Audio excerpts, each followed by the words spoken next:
When you ask someone for help, you ask someone who actually can help. It makes sense, we all know this, that if you want something off the top shelf, you wouldn't ask your short friend, you would ask your tall friend.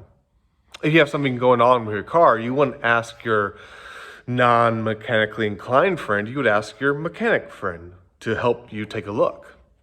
That when we want something heavy lifted, we ask those who are stronger to do something. When we want maybe a problem solved for us, we ask someone who's wiser. Or maybe when we are dealing with some kind of riddle, we would go to someone who's smarter. We ask those who have the ability to help. I think that's why kids ask their parents for help, right? Because naturally, a parent is wiser, stronger, smarter, just bigger usually than their kids. And so the kids will come to the parents and ask them for some help. And the same rule applies in prayer. Doesn't it make sense that we would pray to someone who is able to help us in our time of need? And we do.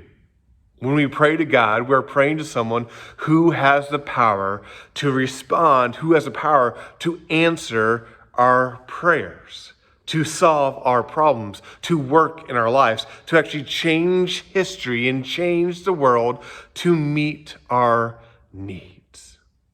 We pray to a God who is all powerful.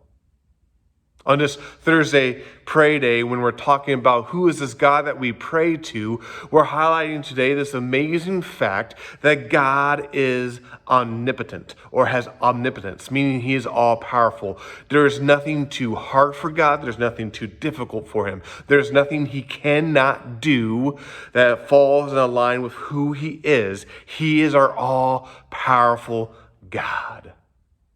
And we see this throughout the whole Bible. We see it from the fact that he created all there is, and all that there is created from him. He speaks a world into being, the universe into being, with a word.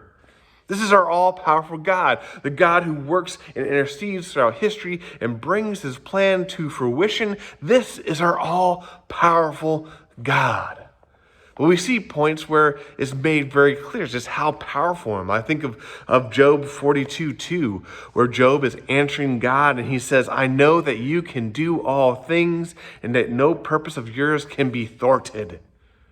Man, this is our all-powerful God. He can do all things.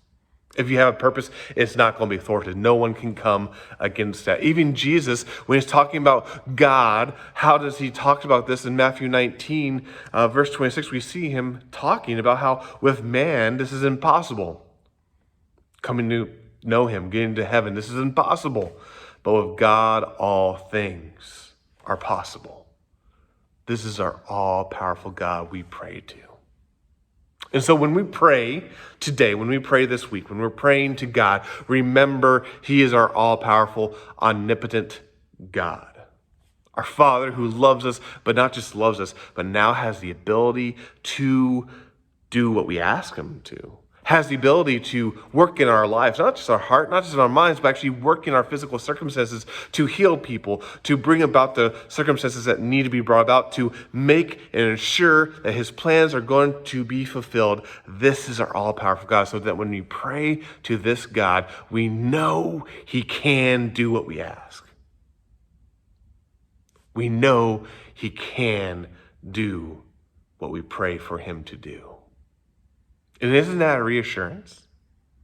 Doesn't that reassure you that this God has the power to respond to us? That's why we pray.